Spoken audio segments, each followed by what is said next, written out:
Sonika, one of the things that I'm trying to do is also extend the life of products. It really troubles me when, especially with parents, when you say "खराब हो गया फेंक दो एक और ले आएंगे," and it's such a troubling thought because "खराब हो गया फेंक दो एक और ले आएंगे" वो जाएगा कहाँ? You have to think about where that is going to end up. Repair it or find a way to repurpose it. And I think more parents need to be brought into this conversation. And Yeah. it has given me a little bit of anxiety ever since I started thinking about this, which also brings me to the point of eco anxiety. We recently had Mr. Jayan Sinha also on Stars of Sustainability, and he said it's not just about gloom and doom, it's also about the green boom. Which is a very positive way of looking at it. So there's eco anxiety, and there are also the steps we can take.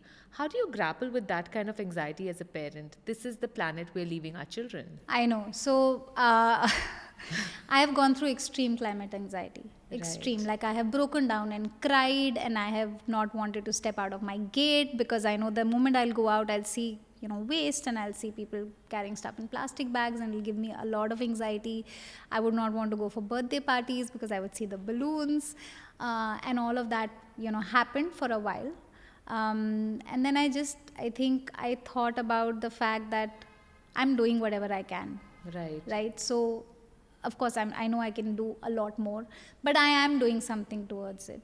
And I'm also trying to bring other people into this whole thing. And a lot of people are, they are sending me messages saying, this is my first compost because of you, or this is my kid's birthday party because of your idea, or we did this because I saw your reel or whatever. So I feel, okay, at least there is, I'm doing whatever I can, and Right. I'm also including other people or bringing them into this, or just spreading this awareness to other people. So I think that kind of has given me that thing of, okay, it's all right. There are things I can't control, but whatever I can control, at least that I am doing to some extent, and I'm constantly, we are trying to improve, do better, and take more steps. But that is one way of, I think, kind of becoming a Balancing. little calm about it. And the other thing is, I was also getting too much into it. Like, agar मैंने एक ये उठा लिया, मतलब it's the end of the world that I forgot to carry my napkin. Oh my God, I will not touch a tissue paper now, Right. ever. So that happens to everybody. And then you Right. calm down, and then you say, it's okay. Yeah. If once I have to do it, it's okay. The other day, Abir went for a Christmas party, and they had a game with balloons. And he called and he said, "Can I play this game?" And I was like, "Yeah, please play." So sweet of him to think about I it. was like, "Please play with it. It's absolutely fine. If you burst it, just pick up the pieces and get it home." And he got it. So I think sometimes we get too much into it, and then it Right. becomes a very big burden, not just on us, but for everybody around us as well. And my husband told me once last year that really changed everything, I think, for me. He said, everyone around you is trying to do their best, but you need to cut us some slack. Fair. And Fair yeah, point. fair. And I said, okay, I will not get so bothered every single time. And, Right. I've tried to calm myself down. Otherwise, I would go for a wedding and see those bottles and get so furious, and I would feel really upset about it. Now I go, I have to show you. I have this very cool bottle holder. So It's now I lovely. carry this with me. I flaunt it. Some people will ask me, why are you carrying this? Which becomes like Conversation opening. starter. Yeah, it's a conversation starter. So by doing all of this, I just feel that one can say, okay, I'm going to do whatever I can, and there are some things that I can't control, but I will at least try and control as much as I can do. And it's also important to talk about it. So I must tell you, we went for this birthday party and we were sent a message that everybody must carry their own bottles. And I said, oh, that's great. And we went there, and one of the party games was to wrap the other child in tissue. And I was just looking at that game and I said, this is defeating the purpose entirely.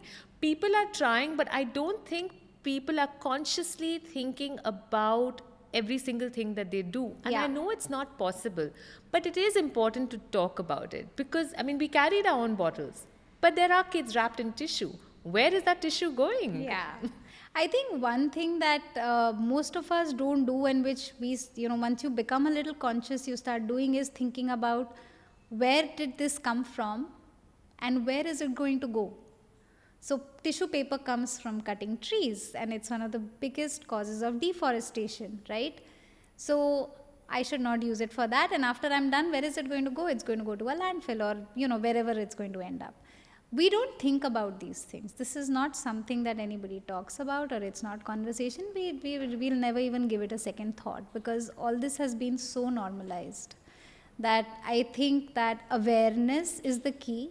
And I feel that when people become aware and you start thinking like that, you will automatically want to do it, because inherently I think everybody wants to do better. Nobody is waking up in the morning and saying, today I'm going to destroy the environment, right? They just don't know. Right. And I think the other thing is this whole thing about climate change, environment crisis, planet. I think I've been thinking a lot about this, that these are not inclusive conversations. These conversations happen between a few people, or decision makers, policy makers, or people who are protesting, or people who are attending COP29, or things like that. The moment you start saying climate change, environment to a regular person, they just switch off. And I think the reason is because either we think it doesn't concern us or it doesn't affect us, or we think that I can't do anything about it anyway, so why should I fret over it, or we have absolutely, we have no awareness whatsoever. We think it's something that's going to happen in the future and it's not affecting me right now. But the truth is it is affecting us each and every day, and it's affecting all of us. Right. And I don't know how this is not talked about, but is there any other crisis that affects each and every human being on this planet? There is nothing else. This is not a minority fighting for rights. This is something which each and every human being is going to suffer and is suffering, right? Whether it's pollution, or whether it's heat waves, or whether it's prices of your produce becoming expensive because there is untimely rainfall, or there is no rainfall, or there is drought, or if there are wildfires. These are things which are already happening, right? And we are all facing it, but we don't relate it to one thing. We just think, oh, it's an isolated event. We don't know that it is all interconnected, and how global warming is affecting everything. How extreme weather events are happening so frequently now. It does affect us, right? If you're in a city where there is a flood, it is going to affect you in whatever way. It will affect you. So I just think that this whole, maybe we need a rebranding of this crisis, because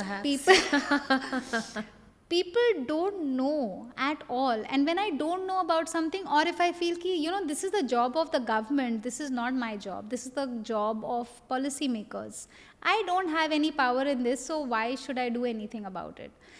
And I think what I have realized, and what, if you read up, there is so much which is in our power, because we are the consumers. Right? I am consuming all of these things that are being produced. If there is so much of single-use plastic that's being produced, we are the people who are consuming that, right? If there is even things like electricity, electricity comes from burning in our country, burning coal. Coal is a fossil fuel, and burning fossil fuels is the number one reason for climate change, right? Correct. And still our homes and our offices are freezing. Right. Why do we need to do that? If I knew that this is how it's affecting it, I will just say, okay, switch off the AC when you don't need it.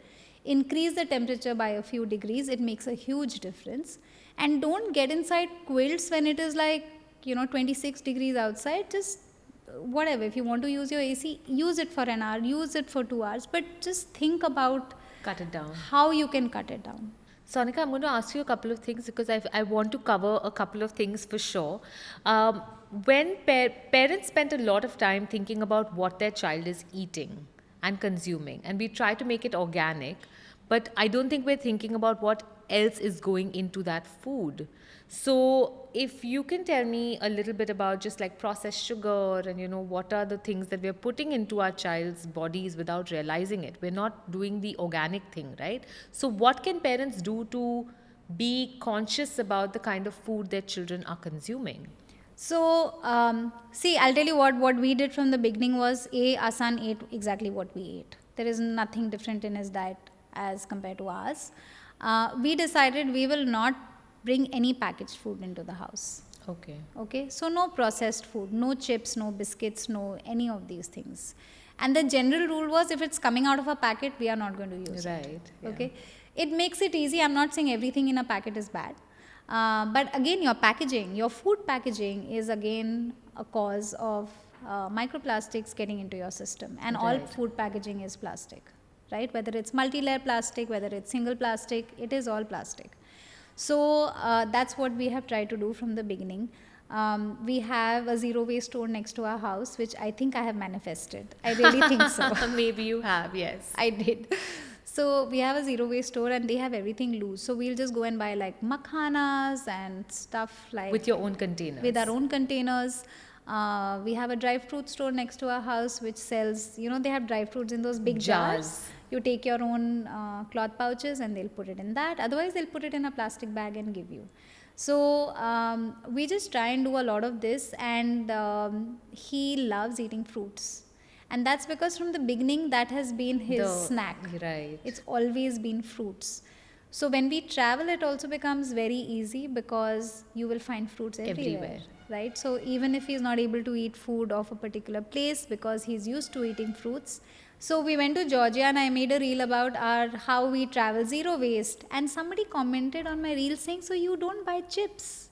I had not even thought about it. I was like, yeah, we never bought any chips because everywhere we were going, we were buying peaches and raspberries and all these things, and we had our own dabbas and we were buying everything in that, and he was enjoying it. We were all enjoying it.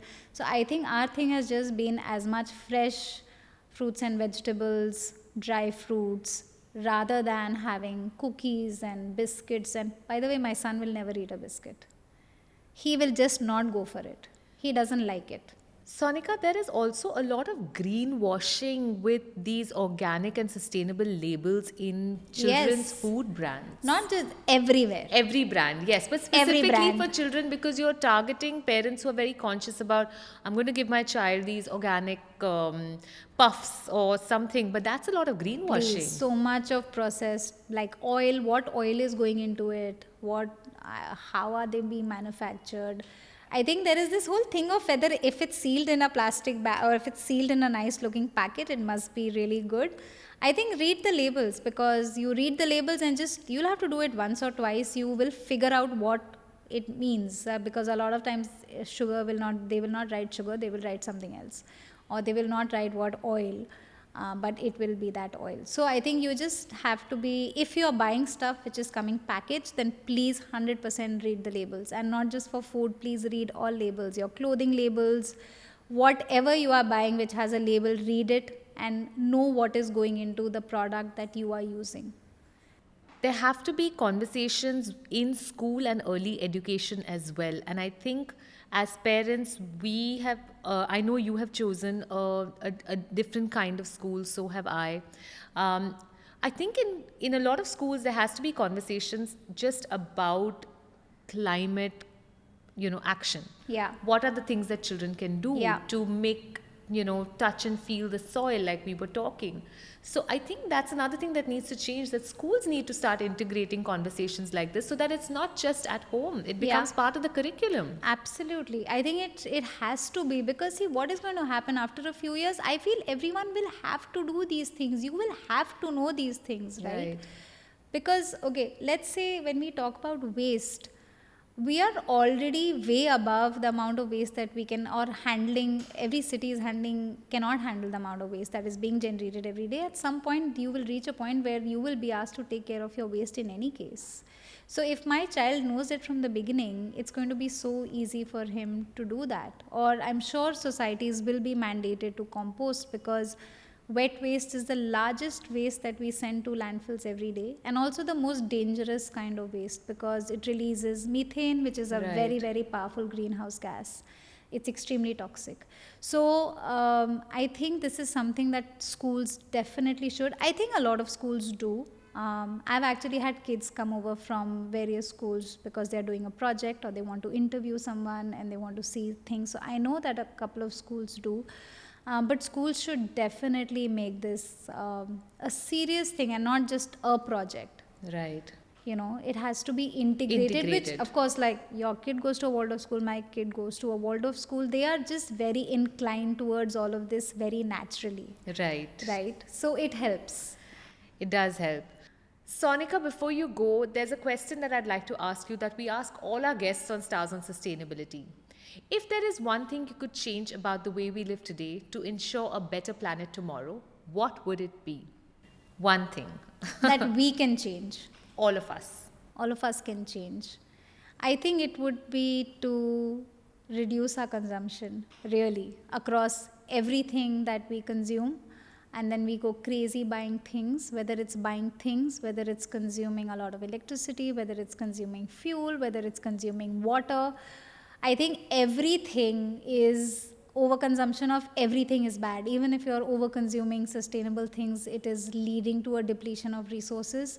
So I think the overall gist or that I have understood in all these years is that the answer really lies in consuming less of everything.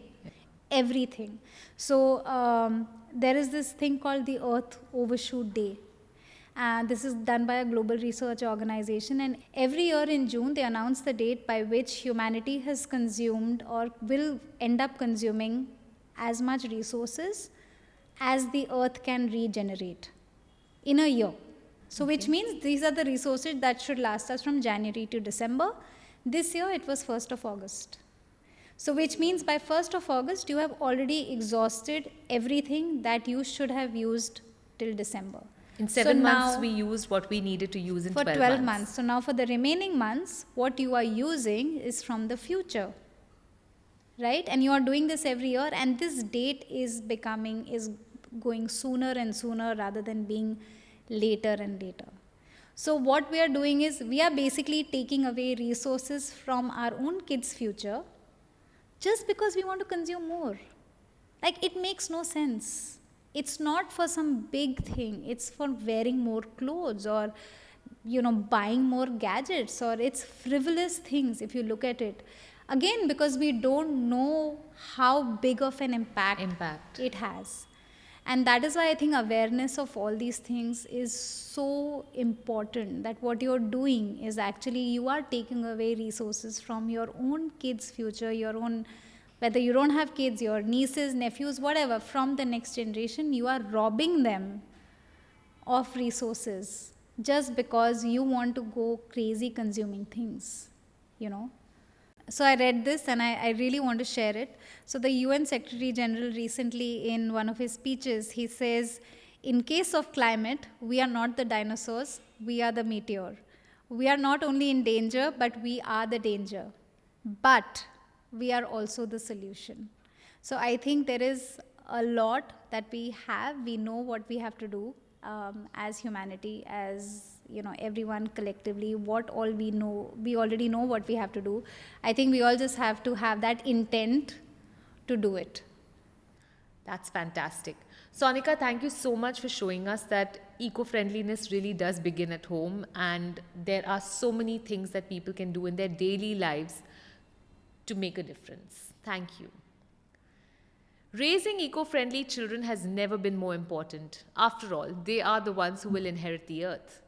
To our viewers, stay tuned for more thought-provoking conversations and inspiring stories. Please share this episode with your friends and family. Let's grow this community of planet-friendly changemakers. See you next time.